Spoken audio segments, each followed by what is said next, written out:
What's up, guys? Dapper here, and today I have something special to show you. So, while I was trying to create some cool doors, as you can see over here, trying to come up with ideas, I thought, why not make some secret doors? So that's what we have going on over here. I've got three secret doors to show you.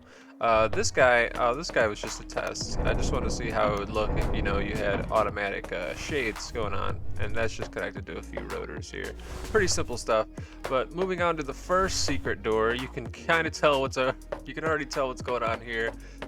We have a bookcase, and behind this bookcase is a secret room, and how we activate that is actually pretty cool. So we actually go up here and we pull the book out.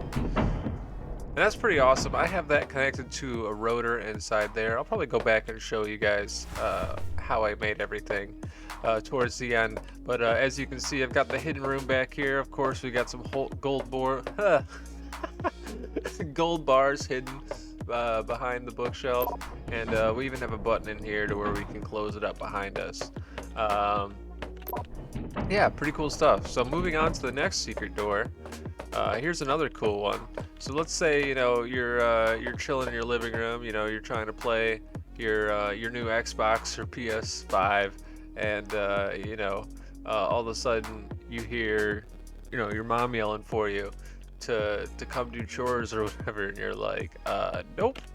That's when you grab your coffee, your trusty um,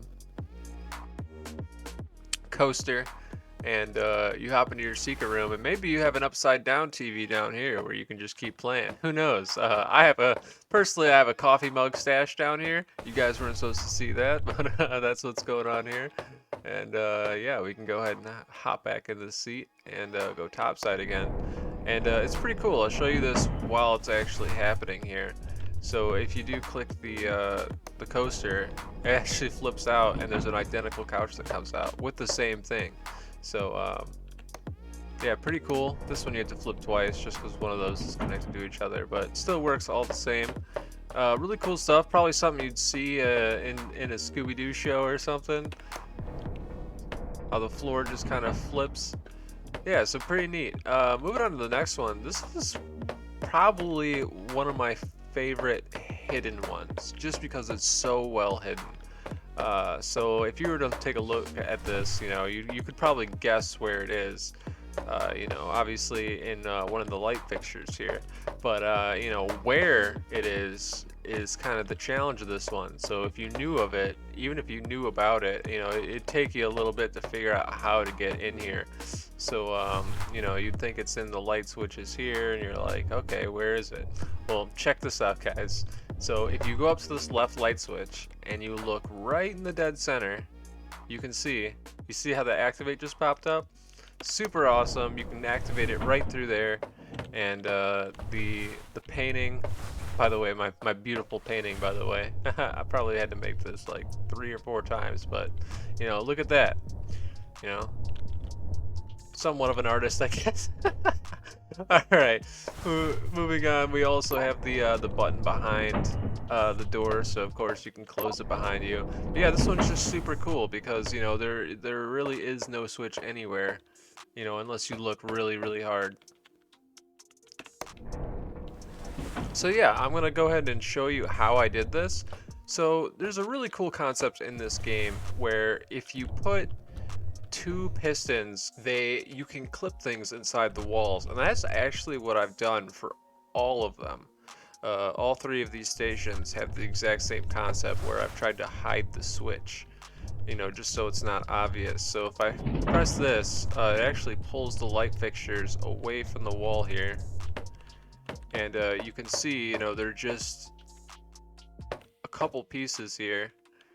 So I had the light sitting on top of the switch, and then I did, just kind of some decorative, whatever fixture, just that looked nice next to the painting. But it actually ended up working out. So originally I had wanted to come up to the wall and just barely slightly tap it from the side, but then I found out you could actually hit it from in between the two geometry or polygons or whatever, whatever you want to call it, between the 2 triangle blocks. You could actually hit the switch. So you can actually adjust it here. So when you're actually doing this, it really doesn't matter where the first piston is, but the second piston we can adjust how far we want it to sit out. So let's say I changed it to 0.57. We might be able to get a piece in the back here. Yeah, there it is. So that's the original way I intended for this to open, is that right there. But you know, I just thought it was so cool that you could get it from here as well. So that was definitely the new way for sure. So yeah, if you put two pistons in different directions, now, you know, if you, here, let me just show you. Actually, let's put it over here. Okay, so I've set up a piston connected to a button here, and as you can see, it goes out pretty far, but if we were to stick a wall in between that and punch the button, it would stop at the wall. But if we add another piston to it, it kind of glitches the game out, and it doesn't really know that it exists. So if we go ahead and hook this up here, it'll go right through. Now, it's a little glitchy too, because while there isn't collision, at the same time there is. It's pretty wonky. It's something that you'd have to fiddle around with to really get the effect you're looking for. Like, as you can see, this front one is kind of glitched out. So that's the basic concept that I used on all of these. So, you know, with this one, all I did was I adjusted how far this one were to go, and you know, it just ended up working out perfectly. And I can go ahead and show you what's going on here. I think it's better if we go underneath, since it's already opened up in the back here. Maybe. Yeah, so here I got the same concept happening. So I got one piston going forward and one piston going upwards. Then that's to push this lever here. Maybe I will take it apart. There you can see the button that's there, and it's kind of being smashed. I actually have it placed upside down so that way I could get that coaster effect. And it's just kind of smashed in there. So this one was a little different. This one's kind of wonky. It doesn't exactly like to go in it, but if you shoot it out so that it comes out to like here, and then you set it the height that you want, so that's where I set the height when it was, you know, outside of this, and then I moved this piston back and I kind of pulled it back in, and then that's just where I left it, because you know, it worked out there. So yeah, this is a concept that you can use to hide switches, you know, basically anything you want to glitch through a wall.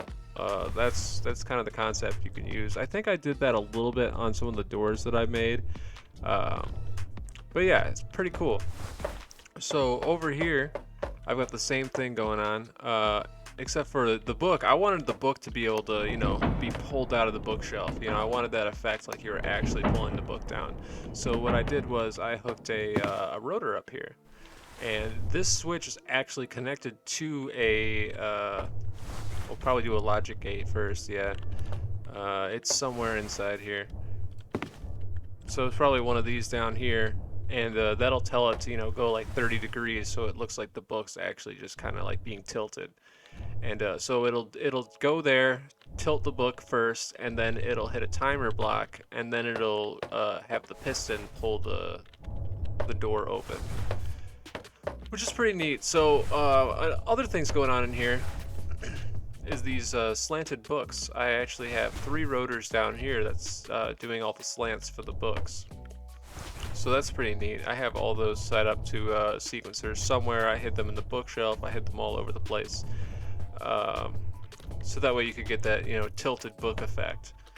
You know, is it really a bookshelf if you don't have a book holding up more books?